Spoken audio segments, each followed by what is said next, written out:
Body বানাতে বানাতে নিজের ক্ষতি করে ফেললে, হাড়ের মজবুতি করতে গিয়েছিলেন হার্টের ক্ষতি করে ফেললেন।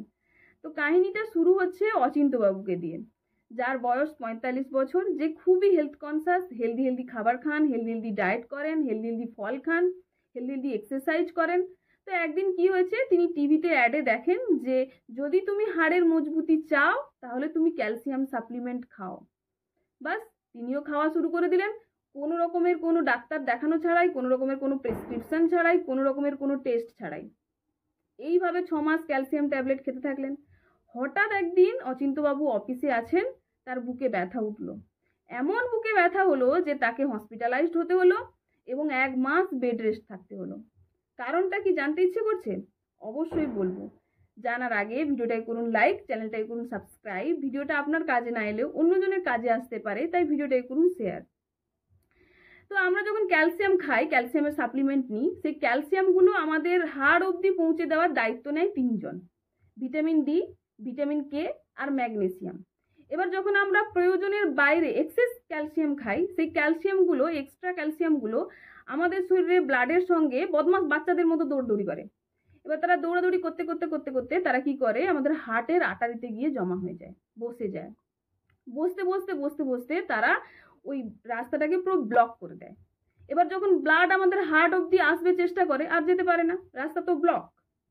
তার জন্যই হার্ট অ্যাটাক দেখা যায়। তো আমি সেই জন্য সবসময় বলি যে সাপ্লিমেন্ট ছাড়ুন, হেলদি খাবারের দিকে নজর দিন। শুধু অচিন্ত্যবাবু বলে নয়, এরকম অনেক মানুষ আছেন কোনো রকমের কোনো ডাক্তারি প্রেসক্রিপশন ছাড়াই, ডাক্তার দেখানো ছাড়াই, কোনো রকমের কোনো টেস্ট ছাড়াই ক্যালসিয়ামের ট্যাবলেট খাচ্ছেন। তো ক্যালসিয়াম যেমন এক্সট্রা হয়ে যাওয়াও আমাদের শরীরের জন্য খারাপ, ঠিক তেমনি ক্যালসিয়ামের ডেফিসিয়েন্সি হলেও আমাদের শরীরে বিভিন্ন ধরনের সমস্যা দেখতে পাওয়া যায়। ক্যালসিয়ামের যদি ডেফিসিয়েন্সি হয়ে যায়, আমাদের শরীরে আমাদের চুল উঠতে থাকে, অযথাই মুঠো মুঠো চুল উঠতে থাকে, মাথায় হাত দিলাম এত এত চুল উঠতে থাকছে, নখের সাদা সাদা দাগ হয়ে যায়, নখ এমনি এমনি ভেঙে যাচ্ছে। আর একটু বয়স হতে না হতে যদি ক্যালসিয়ামের ডেফিসিয়েন্সি থাকে, তাহলে উঠতে বসতে সমস্যা, হাড়ের সমস্যা, গিটে সমস্যা, কোমরে সমস্যা, মাসেলে পেইন হচ্ছে, অস্টিওপোরোসিসের মতন সমস্যা দেখতে পাওয়া যায় বড়দের ক্ষেত্রে। বাচ্চাদেরও কিন্তু ক্যালসিয়াম খুবই প্রয়োজন। বাচ্চাদের যদি ক্যালসিয়ামের সমস্যা হয়, তাহলে বাচ্চাদের রিকেট পর্যন্ত দেখা যায়, তাদের হাড়ের মজবুতি থাকে না, তাদের দাঁত ঠিক করে গঠন হয় না, তাদের গ্রোথ ঠিক করে হয় না। তো বাচ্চা থেকে বড় সবারই কিন্তু ক্যালসিয়াম একটা খুবই গুরুত্বপূর্ণ ভূমিকা পালন করে। শরীরে ক্যালসিয়ামের ব্যালেন্স থাকাটা কিন্তু খুবই জরুরি। খুব বেশি হওয়াও ঠিক নয়, আবার খুব কমে যাওয়াও ঠিক নয়। তো ব্যালেন্সটা কি করে থাকবে? অবভিয়াসলি খাবার খেলে, ক্যালসিয়াম যুক্ত খাবার খেলে। তো ক্যালসিয়াম আমাদের কতটা প্রয়োজন আমাদের শরীরে? ক্যালসিয়াম আমাদের শরীরে, একটা অ্যাডাল্ট মানুষের শরীরে ক্যালসিয়াম 1000 মিলিগ্রাম প্রয়োজন। ভয় পাওয়ার কিছুই নেই। আজকে আমি এমন কয়েকটা খাবারের কথা বলবো যে খাবারগুলো আপনারা ইজিলি আপনার বাড়িতেও পেয়ে যাবেন, এছাড়া আপনার বাড়ির সামনে কোনো একটা দোকান থেকেও কম দামে খুব ভালো পরিমাণে পেয়ে যাবেন এবং আপনার শরীরে ক্যালসিয়ামের চাহিদা খুব ইজিলি মেটাতে পারবেন। আমি যদি আপনাকে জিজ্ঞেস করি যে ক্যালসিয়াম আমরা কোথা থেকে পাবো, ক্যালসিয়ামের সোর্স কি, তাহলে ম্যাক্সিমাম মানুষের উত্তর আসবে কি জানেন? দুধ বা ডেয়ারি প্রোডাক্ট, ছানা, পনির, দই, চিজ, এই সমস্ত কিছু। এগুলোতে তো প্রচুর পরিমাণে ক্যালসিয়াম আছে, এটা তো সত্যি কথা।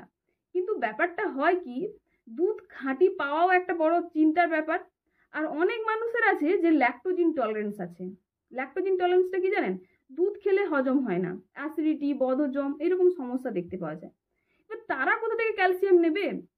আজকে বিভিন্ন খাবারের কথা বলবো, খুব সহজেও পাবেন এবং খুব সহজে আপনার শরীরের ক্যালসিয়ামের চাহিদা মেটাতে পারবেন। প্রথম যে খাবারটার কথা বলবো সেই খাবারটা হচ্ছে তিল। তিল বলতে সাদা তিল, কালো তিল, যে কোনো তিল। তিলে প্রচুর ক্যালসিয়াম আছে। তিলকে যদি আপনি একটা চামচ তিল খান, তার থেকে আপনি 375 মিলিগ্রাম ক্যালসিয়াম পাবেন। আপনার দরকার 1000, আপনি 375 এক চামচেই পাচ্ছেন। মানে কতটা পরিমাণ ভাবুন। তিলকে আপনি বিভিন্ন ভাবে খেতে পারেন, তিলের নাড়ু বানিয়ে খেতে পারেন, বা তিলকে বেটে খেতে পারেন। তিলকে হালকা ফ্রাই করে, রোস্ট করে আপনি এমনি খালি চিবিয়ে খেয়ে জল খেয়ে নিলেন, সেটাও একটা খুবই ভালো খাবার। এছাড়া আপনি কোনো একটা খাবার খাচ্ছেন, কোনো স্যালাড খাচ্ছেন, কোনো কিছু খাচ্ছেন, তার উপর ছড়িয়ে দিয়ে খেতে পারেন, বা দইয়ের সঙ্গেও খেতে পারেন। দইতে এমনিতেই অনেক ক্যালসিয়াম রয়েছে, সঙ্গে যদি আপনি তিল দেন তো এক্সট্রা করে ক্যালসিয়াম হয়ে গেল, অনেকটাই ক্যালসিয়াম হয়ে গেল, আর আপনার ক্যালসিয়ামের শরীরে আপনার ক্যালসিয়ামের ঘাটতিও পূরণ হলো। তো তো তিল একটা খুবই ভালো খাবার। তিলকে আপনি আপনার খাদ্য তালিকায় অবশ্যই রাখবেন আপনার ক্যালসিয়ামের ডেফিসিয়েন্সিকে কম করার জন্য। নেক্সট যে খাবারটার কথা বলবো সেটা আমার খুবই ফেভারিট, আমি খেতে খুবই ভালোবাসি, সেটা হচ্ছে ছোট মাছ। ছোট মাছকে ছাড়াতে সত্যি খুবই প্রবলেম, কিন্তু ছোট মাছের মধ্যে প্রচুর ক্যালসিয়াম রয়েছে। আপনি 100 গ্রাম ছোট মাছ খেলে তার থেকে আপনি 380 মিলিগ্রাম ক্যালসিয়াম পাবেন। ছোট মাছ মানে পুঁটি, মোরালা, এই সমস্ত মাছগুলো কিন্তু যে মাছগুলোর যে কাঁটাটা হয় সেই কাঁটাটাকে আমরা চিবিয়ে খেতে পারি, সেই মাছগুলোতে কিন্তু খুব ভালো পরিমাণে ক্যালসিয়াম আছে। ওই মাছগুলোকে আপনারা বিভিন্নভাবে রেসিপি করে খেতে পারেন, টক ঝাল করে খেতে পারেন, ভাজা করে খেতে পারেন, এবং তার থেকে খুব ভালো পরিমাণে ক্যালসিয়াম আপনার শরীরে নিতে পারবেন। নেক্সট যে খাবারটার কথা বলবো সেটা হচ্ছে দই। দইতে কিন্তু খুব ভালো পরিমাণে ক্যালসিয়াম আছে। 100 গ্রাম দই খেলে আপনি 110 মিলিগ্রাম ক্যালসিয়াম পাবেন, অনেকটাই পরিমাণে ক্যালসিয়াম পাবেন। আর এই দইতে ক্যালসিয়াম তো ভরপুর আছে, এছাড়াও আছে প্রোবায়োটিক্স। প্রোবায়োটিক্স মানে কি জানেন? ভালো ভালো ব্যাকটেরিয়া, যে ব্যাকটেরিয়াগুলো আমাদের অন্ত্রে গিয়ে আমাদের হজমে সাহায্য করে, বদহজম থেকে বাঁচায়, বিভিন্ন ভালো ভালো কাজ করে আমাদের। তো প্রোবায়োটিক্স জাতীয় খাবার বা আমাদের ক্যালসিয়ামের ডেফিসিয়েন্সিকে কম করার জন্য কিন্তু দই একটা খুব ভালো খাবার। দইকে আপনারা বিভিন্নভাবে খেতে পারেন, আমি একটু আগেই বললাম যে তিলের সঙ্গে দই মিশিয়ে খেতে পারেন, বা চিয়া সিডস, তাতেও প্রচুর পরিমাণে ক্যালসিয়াম রয়েছে। চিয়া সিডস অনেকেই চেনেন, চিয়া সিডসে কিন্তু প্রচুর পরিমাণে ক্যালসিয়াম রয়েছে। পারলে চিয়া সিডসের সঙ্গে দই মিশিয়েও খেতে পারেন এবং আপনার ক্যালসিয়ামের ডেফিসিয়েন্সিকে পূরণ করতে পারেন। তো দইকে অবশ্যই কিন্তু আপনার খাদ্য তালিকায় রাখবেন। নেক্সট যে খাবারটার কথা বলবো সেটা হচ্ছে পালং শাক। এখন তো শীতকাল, এখন তো খুব ভালোভাবেই পেয়ে যাবেন পালং শাক। পালং শাকেও কিন্তু খুব ভালো পরিমাণে ক্যালসিয়াম রয়েছে, তাই পারলে পালং শাককেও কিন্তু আপনার খাদ্য তালিকায় অবশ্যই রাখবেন। ব্রোকলি অনেকেই চেনেন, ব্রোকলিও কিন্তু খুব ভালো খাবার। ব্রোকলির মধ্যেও কিন্তু খুব ভালো পরিমাণে ক্যালসিয়াম রয়েছে, তাই ব্রোকলিকেও কিন্তু অবশ্যই খাদ্য তালিকায় রাখবেন। নেক্সট যে খাবারটার কথা বলবো সেটা হচ্ছে কাঠবাদাম বা আলমন্ড। এটা হয়তো দামি একটু বেশি, তবে যারা কিনতে পারবেন তারা কিনে খাবেন, যারা পারবেন না নেক্সট যে অপশনগুলো দিলাম সেগুলো থেকেও আপনারা ক্যালসিয়ামের ঘাটতি পূরণ করতে পারেন। যারা পারবেন তারা অবশ্যই খাবেন, কারণ আলমন্ডে না প্রচুর পরিমাণে ক্যালসিয়াম রয়েছে। আর আলমন্ড খাওয়ার সব থেকে বেস্ট উপায় হচ্ছে রাত্রিবেলা ভিজিয়ে দিন, পরের দিন সকালবেলা খান। রাত্রিবেলা 4টা থেকে 5টা আলমন্ডকে ভিজিয়ে দিন, পরের দিন সকালবেলা খোসা শুদ্ধ খান। খোসাকে খেতে কিন্তু এতটাও কোনো খারাপ লাগে না, অনেকে খোসা ফেলে দেয়। খোসাতে প্রচুর ফাইবার রয়েছে, যে ফাইবারটা আপনার কনস্টিপেশন কম করবে। তো খোসা কখনোই ফেলে দেবেন না, খোসা শুদ্ধ বাদামটা খান, পুরোপুরি ক্যালসিয়ামও পাবেন, সঙ্গে ফাইবারও পাবেন, অনেক ভালো উপকার পাবেন। নেক্সট যে খাবারটার কথা বলবো সেটা হচ্ছে চুন। চুন মানে যেটা ঘরে করা হয় সেই চুনের কথা বলছি না, যে চুনটা খাওয়া হয়, যে চুনটা পানের সঙ্গে খাওয়া হয়, পান দোকানে পাওয়া যায় যে চুনটা, গ্রসারি দোকানেও পাওয়া যায় যে চুনটা, সেই চুনটার কথা বলছি। চুনে প্রচুর ক্যালসিয়াম রয়েছে, যারা পারবেন তারা অবশ্যই খাবেন। চুনে প্রচুর ক্যালসিয়াম রয়েছে, একটা গমের দানার মতন চুনে প্রচুর ক্যালসিয়াম পাবেন আপনারা। একটা গমের দানার মতো চুন নেবেন, তা সেটাকে দইয়ের মধ্যে দিয়ে মাত্র 7 দিন খান, আপনার ক্যালসিয়ামের সাপ্লিমেন্টের দরকার নেই, প্রচুর ক্যালসিয়াম আছে তার মধ্যে। সেখান থেকেও কিন্তু যারা পসিবল তারা খেতে পারেন, এবং ক্যালসিয়ামের সাপ্লিমেন্ট না খেয়ে এটা থেকেও কিন্তু ক্যালসিয়ামের ঘাটতি আপনারা খুব ভালোভাবে পূরণ করতে পারবেন। এবার একটা কথা বলি, অনেক মানুষ ভাবে যে আমি তো প্রত্যেকদিন ক্যালসিয়াম যুক্ত খাবার খাচ্ছি, তাহলে আমার কেন ক্যালসিয়ামের ডেফিসিয়েন্সি হচ্ছে?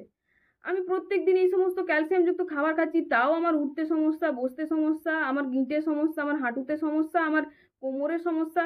কেন হচ্ছে এই সমস্যাগুলো? একটা কথা বলি শুনুন, শুধুমাত্র ক্যালসিয়াম যুক্ত খাবার খেলেই যে আমাদের শরীরে ক্যালসিয়ামের ডেফিসিয়েন্সি হবে না, এমনটা নয়। ক্যালসিয়াম যুক্ত খাবার সঙ্গে সঙ্গে আমাদেরকে যেটা খেতে হবে, আমাদের যেটা নিতে হবে সেটা হচ্ছে ভিটামিন ডি। কারণ কি জানেন? ক্যালসিয়ামের অ্যাবজর্পশনে সাহায্য করে ভিটামিন ডি। আমরা যদি ভিটামিন ডি না নিই তাহলে কিন্তু ক্যালসিয়াম আমাদের কোনো কাজে আসবে না, ক্যালসিয়াম যুক্ত খাবার যতই খাই কোনো কাজে আসবে না। অতএব আমাদেরকে ভিটামিন ডি অবশ্যই নিতে হবে। ভিটামিন ডি কোথা থেকে পাবো? ভিটামিন ডির কত ট্যাবলেটের কেমন দাম সেটা আপনারা নিশ্চয়ই জানেন। ফ্রিতে পাওয়া যায় ভিটামিন ডি, কোথা থেকে বলুন তো? সূর্যের আলো থেকে। সূর্যের আলো থেকে একদম ফ্রিতে পাবেন ভিটামিন ডি, এবং আপনাদের শরীরে যতটা ভিটামিন ডি এর চাহিদা খুব ভালোভাবে মেটাতে পারবেন। কি করতে হবে? প্রত্যেক দিন 10 থেকে 15 মিনিট সূর্যের আলোতে গিয়ে দাঁড়াতে হবে, আর কিচ্ছু না। ভিটামিন ডি নেবেন, বাড়ি চলে আসবেন। তো ভিটামিন ডি এর চাহিদা এইভাবে কিন্তু খুব ভালোভাবে আপনি মেটাতে পারেন। আপনার ছোট্ট ছোট্ট অভ্যাস, ছোট্ট ছোট্ট খাদ্যাভ্যাসের পরিবর্তন আপনাকে অনেক দিন যাবৎ, দীর্ঘদিন যাবৎ নিরোগ রাখতে পারে, সুস্থ রাখতে পারে। আশা করছি ভিডিওটা আপনার ভালো লেগেছে বা কাজে আসবে। ভিডিওটা যদি ভালো লেগে থাকে তাহলে একটা লাইক করে যাবেন এবং চ্যানেলটাকে সাবস্ক্রাইব করে যাবেন। Be safe. Thank you for watching.